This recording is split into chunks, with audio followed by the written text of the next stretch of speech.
Tired of chasing ghosts? Stop the free strategy calls. Stop giving away the tea before the money hits the account. Stop trying to prove your value for free. You can validate everything after payment is received, full stop. Here's the mindset shift. Many consultants, many advisors, many in the professional service-based industry have to make. Picking your brain should not be for free. Picking your brain shouldn't be for free. Did you know that most businesses only use 20% of their data? Man, that's like reading a book with most of the pages torn out of it. Or you're paying for the bag of chips that says it's full, but it's only a third of the bag. It hurts, doesn't it? Point is, you miss a lot unless you use HubSpot. Their customer platform gives you access to the data you need to grow your business right now. The insights trapped in emails, in call logs, and transcripts. All that unstructured data that makes all the difference. Because when you know more, you grow more. And when you get that full cup of coffee, you can definitely do more too. But I digress. Visit HubSpot.com today. As someone whose whole business model, whose gift to the world comes from my mind, through my mouth, through all the mediums of consumption, and strategizing and advising and consulting and empowering and engineering and building people's marketing, communications, messaging, branding, positioning, systems, infrastructure to grow, to scale, to do X, Y, Z. A big culprit many times of me not getting the money that I need, the money that I want within my business has been because I've exerted so much energy in people getting chunks of me for free and picking my brain. That 15 minutes becomes 30 minutes, becomes an hour, and I'm in the zone. I'm giving the juice. I'm giving all the good things, but I'm not getting the bag. I'm going to go. And then they come back, nibble, nibble, nibble, and leave. Nibble, nibble, nibble, and leave. Listen, enough. It shouldn't be for free. Clarity has immense value. Listen, helping someone understand what to do, what not to do, who to talk to, where to go, their why, defining their why, clarifying their why, explaining and articulating their why, identifying their ICP, and how to move forward is the work. Without it, without that, without those things, more money, more time, and more energy is wasted trying to figure it all out with money they may not have, with time they may not have, with energy they may not have the capacity for. And then the business crumbles and they fail. Too many talented people treat their expertise like the cost of entry into someone else's decision process. Let me guess. Jump on a call after a call after a call, answer every one more quick question. I have one more thing. You break down the strategy before they've made the commitment. Then they're asking, what about this? What about that? They're looking at this, looking at that, and you're just in the zone. You're trying to ask because you need the money, right? You want the client, right? You want to prove and validate and all these things. But let me guess what happened. Great call, great energy. Let me guess, you even did a questionnaire before the call. They gave you all this information. You asked for their budget. They picked a range. You're tailoring it to their budget, tailoring it to their needs, all these things. You send the proposal and never hear from them again. Sometimes the real issue isn't working harder to win the client. It's setting better boundaries for your own sanity. Respect for your work starts with respect for your own value. Free stops at the discovery call. Take a deep breath with me. Free stops at the discovery call. I may be speaking to you or someone you know, but I'm also speaking to myself too. If someone needs more convincing That's what your content is for.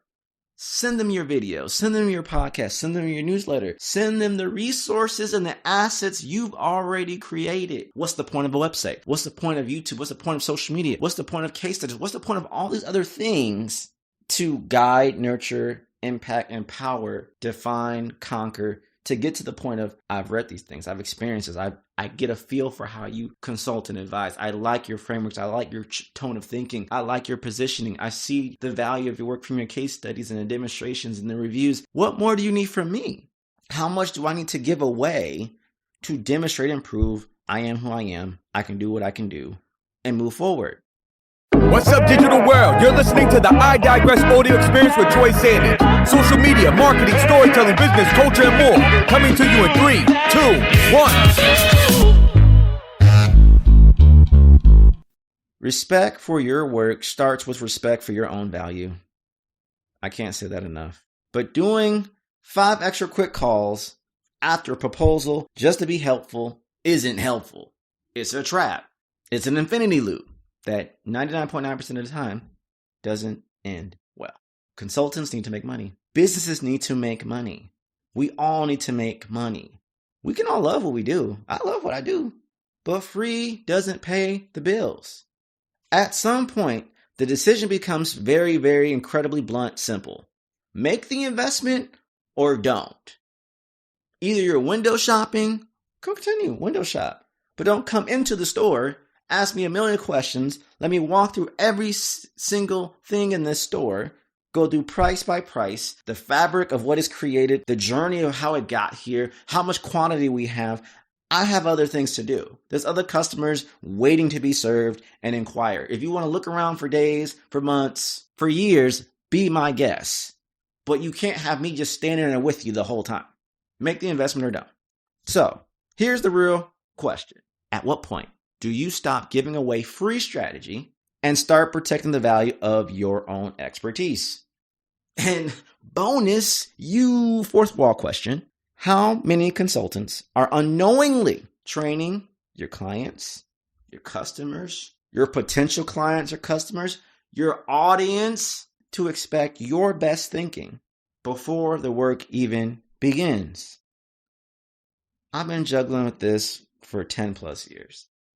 And I always feel it's a constant change. But my stance on it, my positioning on it has evolved as I have come to better understand my own value and what I bring to the table. And if I'm looking at this unbiasedly, unilaterally, from a business perspective, if someone pays something and then don't show up, my time is not wasted. If someone pays something, I go through a strategy session and they choose not to continue with me into a full commitment, a program, initiative, a system, an advisory program, whatever the case might be, okay, I got paid for that time.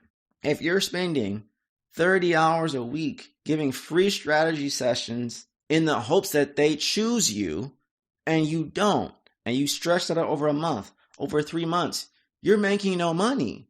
But if advisory, strategy, consulting, communication, you processing information and articulating that out, if that's a big part of your business model and you're spending 75% of that for free, you're not making any money. That's not a successful business model.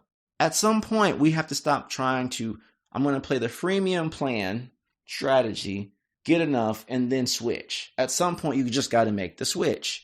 You're talking to the wrong people who don't have a big enough pain point, a big enough urgency, a big enough wallet to commit. Or you make a lower cost of entry, not a discount, a lower cost of entry for people to get a feel, get a taste, get a vibe check, get some information, get some insights, less friction, but you're still getting paid for that time. Which lets me think and pause and say, hey, if you're listening to this podcast episode and you need growth marketing strategy, you need your brand position, you need help to scale and move in the right direction, I'm your boy. Let's have a conversation. Yeah, I'll give you a free discovery, but you're going to pay for a strategy session. We can't do this thing. And if you are a consultant, advisor, someone who's really trying to advance and expand your professional services hierarchy, and you get paid to think and articulate, you need to have boundaries. You need to have structure, not just in the programs you develop and how you're going to get them from point A to point B, but for yourself. How am I going to make this money? I can't keep trying to give all these free nuggets. Think like a lawyer. Think like a doctor. Pay me.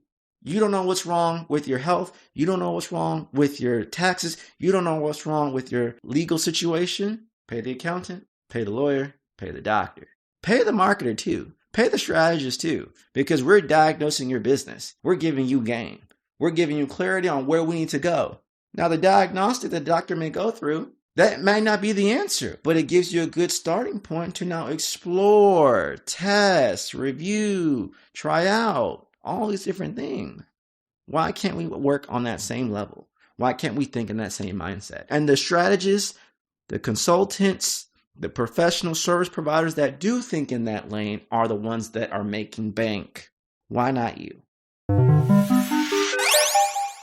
Content is Profit, hosted by Luis and Fonzie, is brought to you by the HubSpot Podcast Network, the audio destination for business professionals. Discover the secrets and strategies on how your business can achieve the frictionless sale. They talk about frameworks, strategies, tactics, and bring special guests to bring you all the information you need in order to turn your content into profit. Episodes like what the NFL knows about attention that you don't, the platform trap that's blocking your sales, or why most entrepreneurs quit too early, and how to scale and make it big.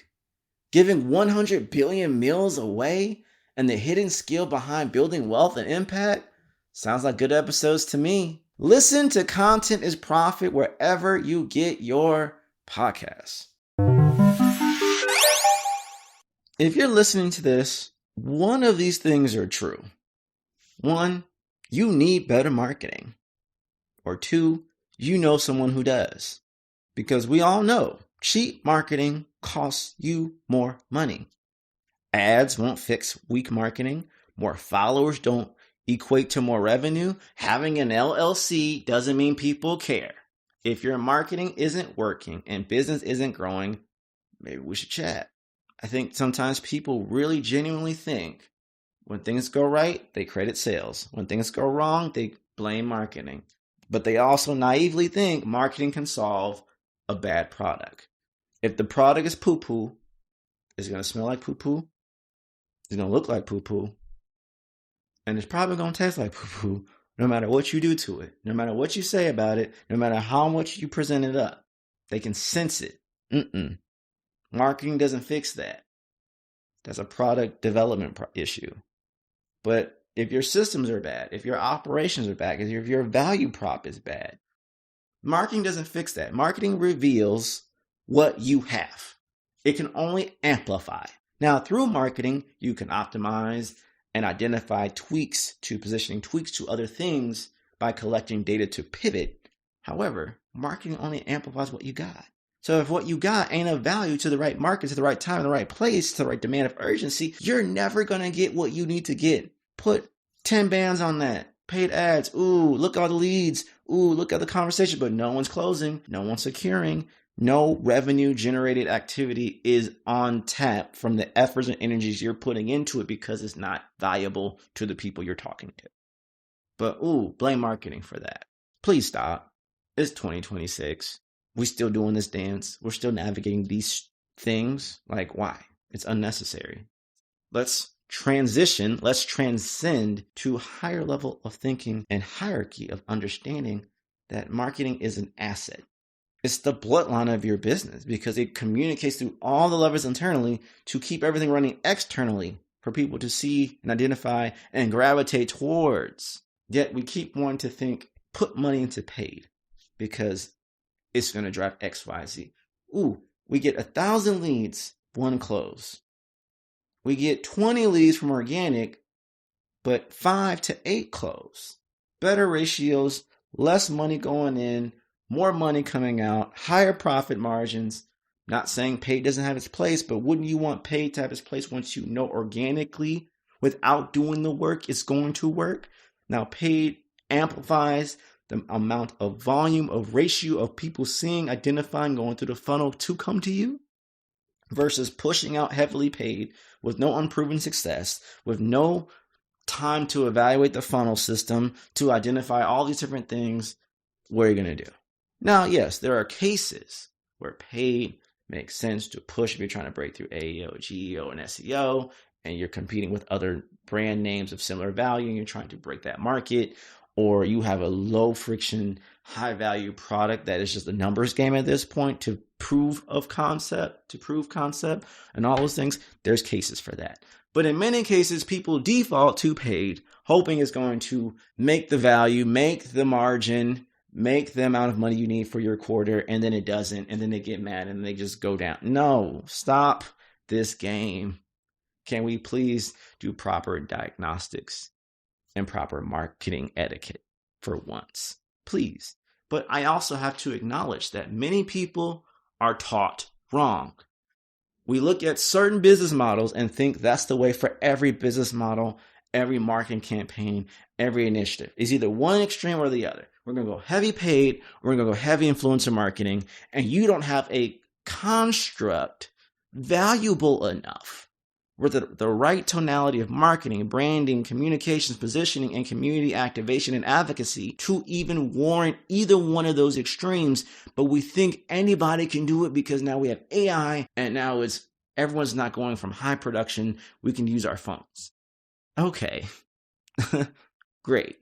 Why is it, though, that everyone sounds the same with AI now output? Why is it now that we are seeing so much volume of content being produced? People are desensitized to the very standard of efforts that used to drive millions of not just views, but money. Because it's oversaturated.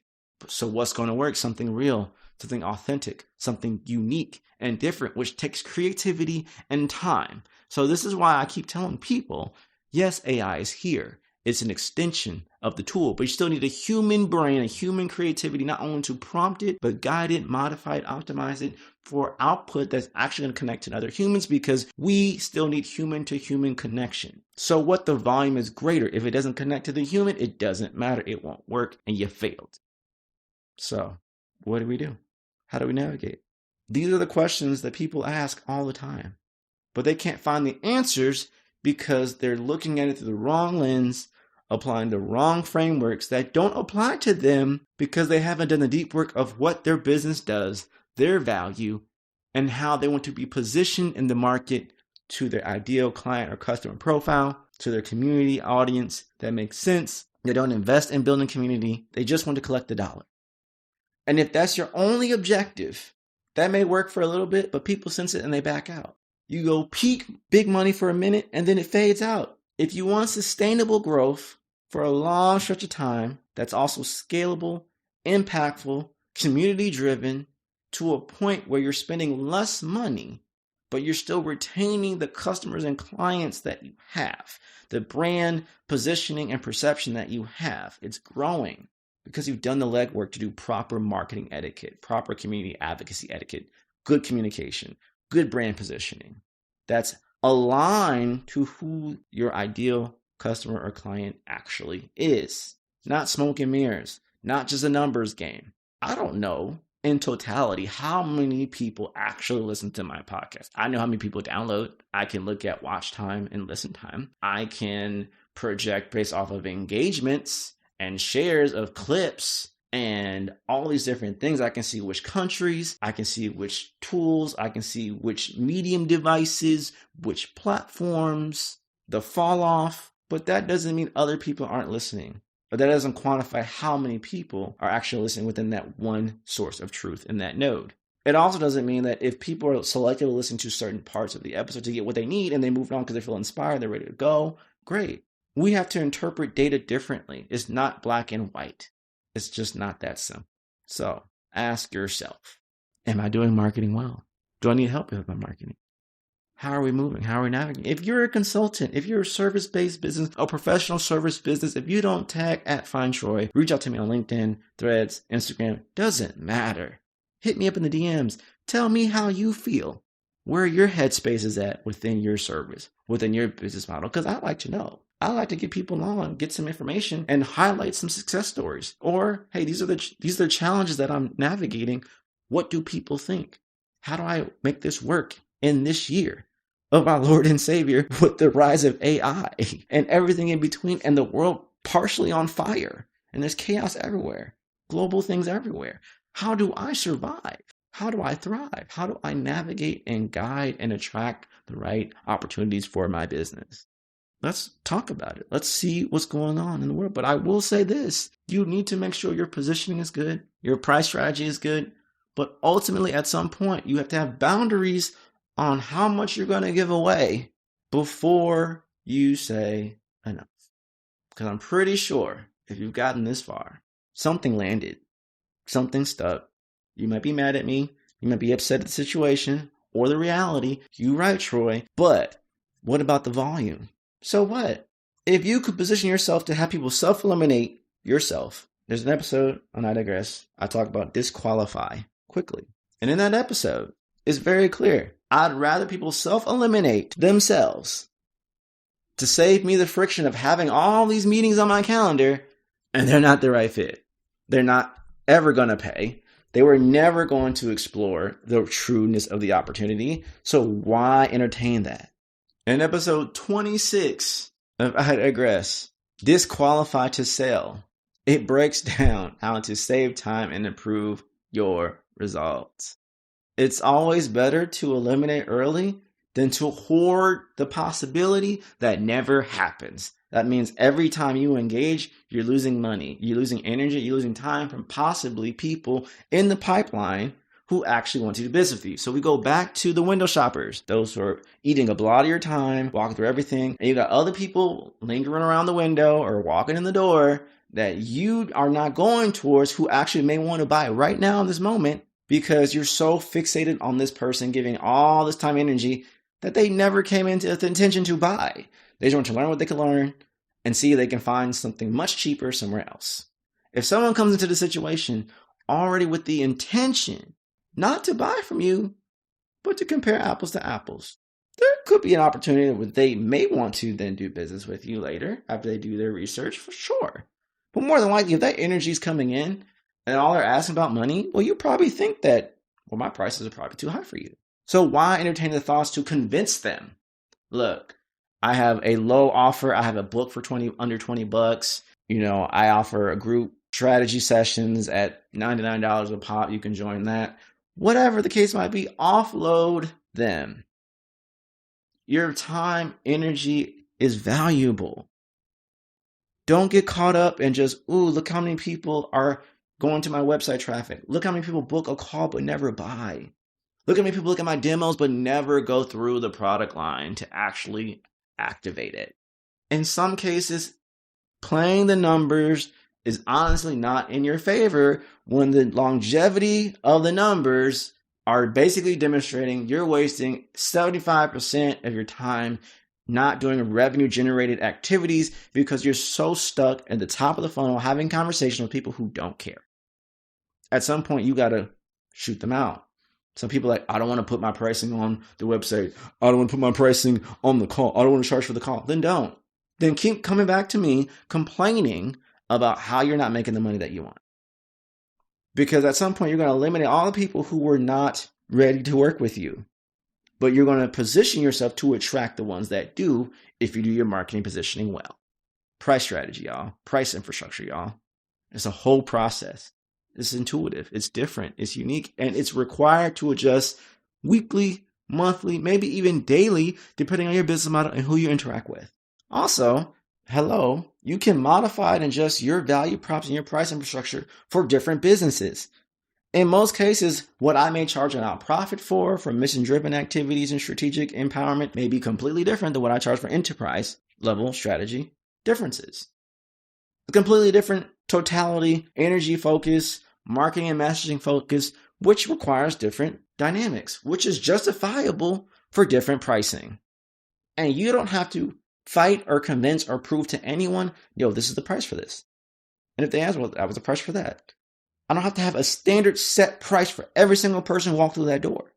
That's like saying all the different products in that store are all the exact same price. They're not. They're all different prices, depending on what people need. The fabric, the quality, the look, what's trending, what's high value? What's discounted? What's not high value? What you're trying to offload off the store? It's the same thing with your business. But analogies aside, stop wasting so much time with people who are never, ever intending to buy. When people show you who they are, believe them. Stop trying to convince and prove. You're thinking from a lower weak-mindedness, respectfully. We need to elevate our thinking and how we convince ourselves, how we position ourselves, how we present ourselves to who we interact with. And you have to be okay with stopping the chase. I would rather someone know within the first 10 minutes of the call, Troy, I can't afford you. I would love to work with you. Here's my price point. Can we figure out an offer, not a discount offer, a way to work together? Then that gives me the choice to choose or not and make that work. Or not right now, offload with a low ticket offer or product. Keep listening to my podcast, keep watching my videos, reading my newsletter, engaging with me on social media. If at any point that comes a time where you do now have an influx of cash to then invest and work with me, great, awesome, and move on. Stop chasing because you think I need to have X amount of people in my newsletter funnel, my pipeline, hoarding all of this data of people that don't want to work with you. That's not a sustainable business model. You will fail. That's my take. What do you think? Please let me know. I don't want this to be a one-dimensional conversation. I want feedback. I want input. Challenge me. Tell me, hey, no, Troy, I kept offering free, fully ungated, and it's transformed my business. I'm at 7+ figures within the last 6 months. Okay, let's diagnose why and how. Your business model, what you sell, what you offer specifically, who you're talking to specifically, what is their typical price points. All these things matter because you can't just have one thing and think it's going to apply everywhere because it doesn't. So what do you do? How are you navigating in your professional service, consulting, advisory side of business, or just business in general? Is that one of your challenges that you're facing? What would you do differently if that challenge was moved or eliminated? How would you feel? Would love to know. And that's a wrap. We hope you enjoyed this episode of I Digress. What was your takeaway? Care to share your thoughts and tag Troy on social media? You can find him on all platforms at Find Troy. Don't forget to like, subscribe, and leave a review or comment for this episode from wherever you're listening. Looking for a marketing strategist to build the structure, strategies, and systems you need to get the success you want and the ROI you desire in your business? Book a discovery call to talk with Troy at findtroy.com. And as Troy's philosophy goes, imagination is the engine, content is the fuel, social media is the highway, marketing is the roadmap, sales is the destination, culture is the GPS. Thanks for listening.